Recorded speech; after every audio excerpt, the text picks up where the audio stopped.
I was born in the United States, but I lived in Hong Kong for many years. My business in Asia was successful, and I became rich. After 20 years, I decided to visit my home in New York. On my way from Hong Kong to New York, I stayed 1 week in California. I had a friend who lived in the city of San Francisco, and I wanted to see him again. His name was Mohan Dampier, and he had been my friend for many years. We had written many letters to each other. But recently, I had not received any news from him. Dampier had never had a job. His father gave him a little money, so Dampier had never worked. Dampier was a superstitious man. He believed that luck or magic could make things happen in his life. He spent most of his time reading books. Strange books. Most of the books were about occult philosophy. I called them books about magic. As soon as I arrived in San Francisco, I sent a message to Dampier's house. The message said, "I am staying in San Francisco for 3 days. May I visit you?" Dampier surprised me. An hour later, he sent a servant to my hotel with a reply. "Come to my house at once, my dear friend," he wrote. "Come this evening. You'll remember the house, I'm sure. It was my father's home. I live in a tower at one end of the house. You don't have to ring the bell or knock on the door. I'll tell the servants to go to bed, and I'll leave the front door of the tower open. Come up the stairs immediately. I'll be waiting for you. Please come soon." I rode in a cab to Dampier's house. That evening, the weather was stormy. A strong wind was blowing, and cold rain was falling. I had forgotten that California is cold and wet in winter. I only remembered the sunshine, not the wind and the rain. Dampier's house was near the Pacific Ocean. It was an ugly 2-story building that was made of bricks. There was a tower at one end. The house was surrounded by a garden of many trees and beautiful plants. But now it was winter, and there were no leaves on the trees or flowers on the plants. The driver stopped his cab near the tower. Although the front door was only 5 yards away, I became soaked with rain as soon as I stepped out of the cab. I ran to the door of the tower and turned the handle. The door was unlocked, and I opened it. One small lamp burned on the stairway, and it did not give much light. The hall was full of shadows, and I could not see clearly. I climbed the stairs slowly, touching the wall with my fingers. At the top of the stairs, there was another door. I opened it and went into a room that was lit with another small lamp. Dampier came forward, held my hand, and shook it. He was wearing a long silk coat and soft leather slippers on his feet. His clothes were old-fashioned and strange. We looked at each other, and I was shocked. I had not seen Dampier for many years. My friend had changed a lot. He had been a handsome man, but now his hair was gray and his face was very pale. There were many lines around his eyes and mouth. Dampier looked like a thin old man, but he was not older than 50. His large and bright eyes shone strangely in the shadowy room. "Welcome, my friend. Please, sit down," he said. Dampier offered me some wine and a cigar, and we talked a little. But I am afraid that our conversation was not very interesting. Meeting friends after many years can be difficult, and it can make you sad. Maybe Dampier guessed my thoughts. "Non sum qualis eram." "I'm not as I was," he said. I tried to make a joke. "Your Latin hasn't improved," I replied. My friend smiled. "Latin is a dead language, and I'm a dead man," he said. Then his smile disappeared, and he said, "I'll die very soon." I did not know what to say. I smoked my cigar and drank my wine. We were both silent for several minutes. Outside, the wind had stopped blowing. I wanted to leave the house. Suddenly, I heard a strange noise. Tap, tap, tap. It was the sound of someone or something knocking. Was the sound coming from one wall of the tower? Tap, tap, tap. The sound was not quick or loud. It was not the sound of someone knocking loudly on a door. The soft tapping sounded like someone sending a signal, a message. Dampier had forgotten me. He was staring at the wall. There was a strange expression on his face. My friend looked excited and afraid. His eyes shone brightly. I did not know what to do. Should I go or stay? I stood up. I see that you are very tired," I said. "I'll leave. May I visit you tomorrow?" Dampier turned his head and looked at me. "Please, stay," he said. "There's no problem. Nobody is there." He walked to a small window and opened it. I had not noticed the window earlier. "Look," he said. I walked across the room and looked out of the window. I could see nothing except the light of a street lamp and rain falling. No one was standing outside. There was no one near the wall of the tower. "Please, don't leave me," said Dampier. "I must tell you a story. You're the only man that I can tell it to. Will you listen to my story?"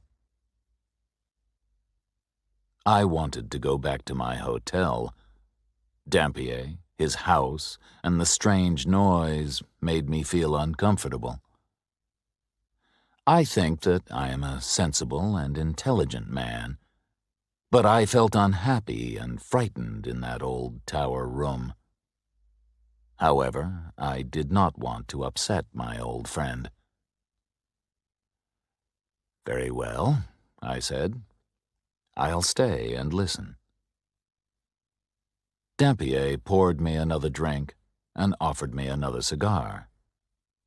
Then he began to tell his story.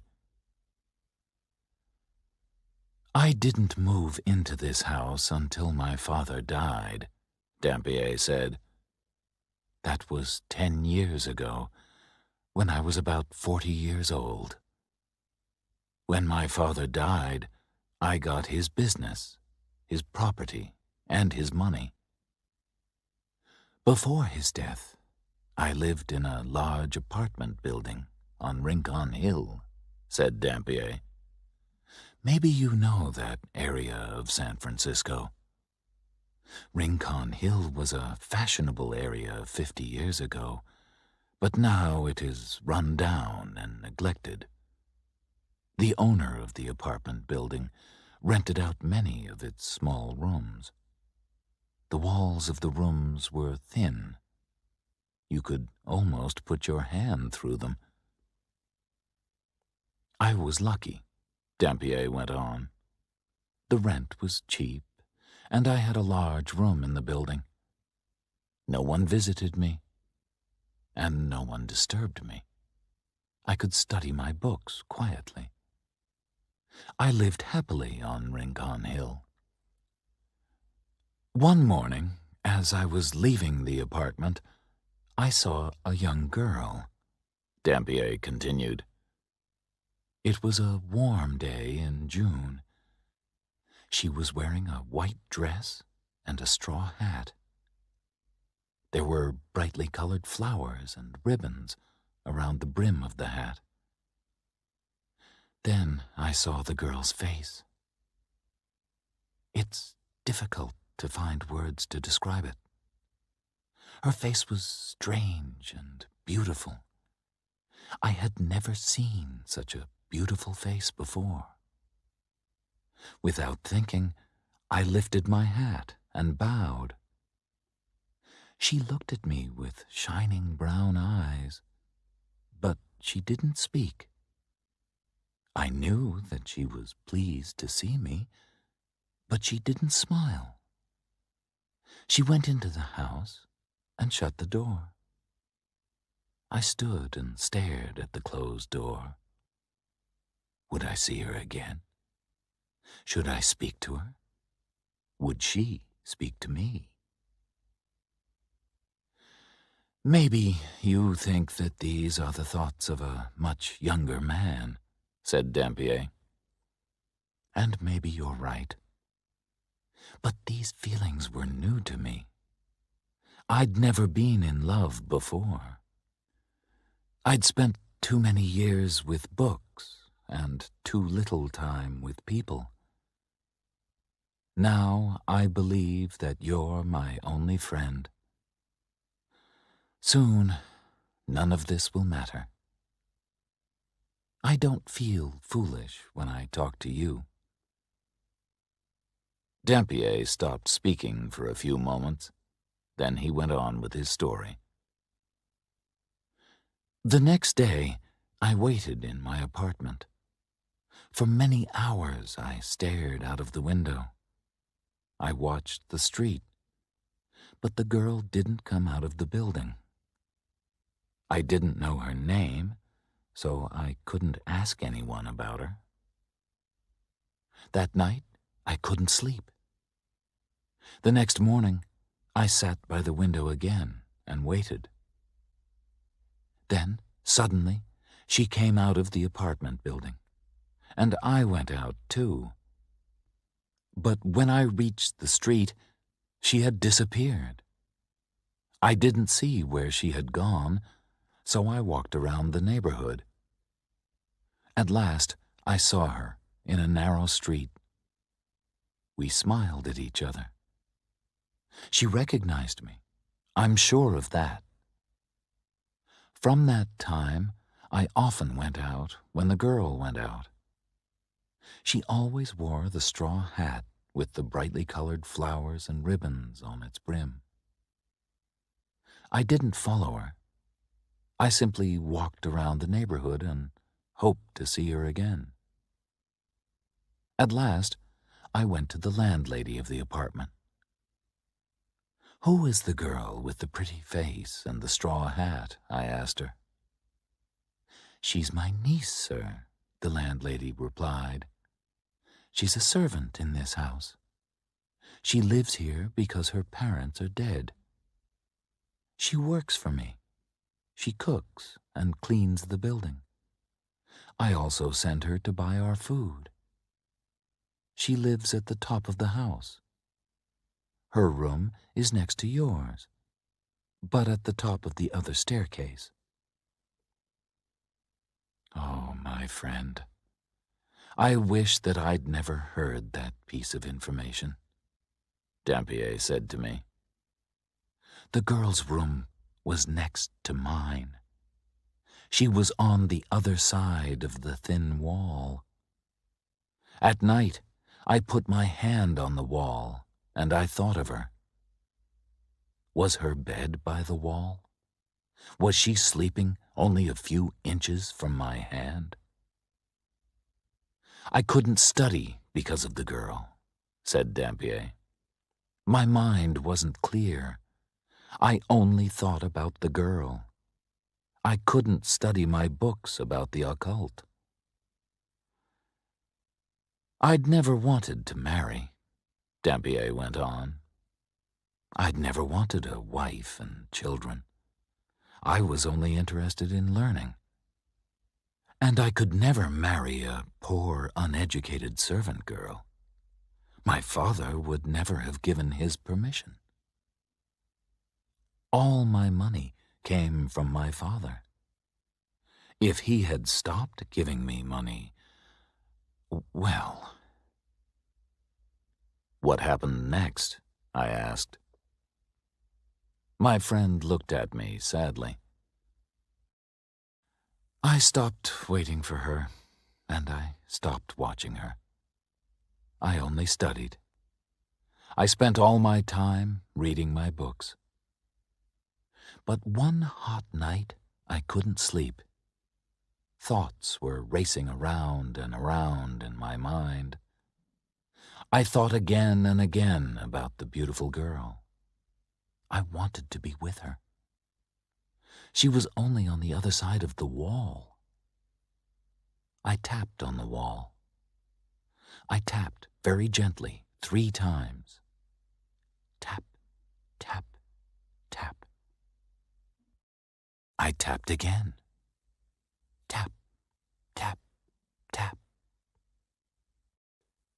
Then I felt foolish. I was behaving like a boy who is in love for the first time. I got out of my bed and began to study my books. I was reading a strange book, Dampier said. It was a book of occult philosophy by Necromantius. You would call it a book of magic and superstition. In his book, Necromantius describes how to be a fortune-teller. Necromantius also wrote about strange and terrible things that happened 3 times. When these things happened 3 times, death would come. Necromantius called this a fatal triad. I believe that a fatal triad has happened to me. Why? I asked. What happened? While I was alone, reading that strange book by Necromantius, said Dampier, I heard a sound. It was a soft tapping sound. It came from beyond the wall. It was the answer to my own signal. Tap, tap, tap. I knew that the pretty servant girl was sending a message to me. She wanted me to come to her. I ran to the wall and tapped my signal again. Tap, tap, tap. But after that, there was silence. She didn't reply to any of my other signals. I listened for many hours, but I heard nothing more. For many days after this, I looked for the girl, Dampier said, but I never saw her again. I tried to forget her. Then, one evening, I went to bed early because I was very tired. In the middle of the night, I awoke suddenly. I had heard a soft sound. I opened my eyes and sat up. I heard a soft tapping on the wall beside the bed. In a few moments, it was repeated. Tap, tap, tap. I was going to reply to the signal, then I stopped. The girl hadn't replied to my last messages. I would not reply to her now. Dampier drank a little wine and then continued. I lay in the bed, listening, he said, but I didn't reply. At last, I must have slept. When I awoke, it was late, and I felt tired. I needed some fresh air, so I went out of my apartment. The landlady was outside my door. "Oh, Mr. Dampier," she said. "Have you heard the terrible news?" My heart began to beat quickly. My voice shook when I answered. "What news?" I asked her. "My poor niece was sick for a week," the landlady replied. "Didn't you know? I've seen you watching her. Didn't you know that she was ill?" I was shocked, said Dampier. I didn't know what to say. Yes, I had looked at the girl, but I'd never spoken to her. My mind was always full of thoughts of my books and thoughts of her. How much time had passed since I had seen the girl? A few days? A week? I couldn't remember. "And how is your niece now?" I asked the landlady. "I'm sorry, sir," the landlady replied. "She was very ill last night, and I took care of her. The poor girl made only one request. She wanted her bed to be moved. She wanted her bed to be beside the wall next to your room. So we moved her bed. This made her feel happier, poor thing. Then she touched the wall and smiled. A few hours later, she died." The expression on Dampier's face was terrible. There were tears in his eyes as he continued his story. "When I heard this news, I nearly died too," said my friend. I didn't know what to say. What had I done? I had sent my thoughts to the girl, and she had answered. I had not called out in words. I had used occult philosophy, magic, to send her a message. Dampier was silent for a few minutes. Then he went on. "A few days later, I heard of my father's death," said Dampier sadly. "I left the apartment on Rincon Hill and came to his house, this house. It's been my home since then. I've been waiting here in this tower for 10 years. I've been waiting for a visitor. I wasn't expecting to see you, but your visit wasn't a surprise. Necromantius tells us how signs are repeated 3 times. You've heard my story. You must decide if my story has happened because of a fatal triad. I heard the tapping twice before. The first time, I tried to find the person who made the noise. The second time, many signals were sent to me, but I didn't reply. Now you've heard the tapping too. was the third time.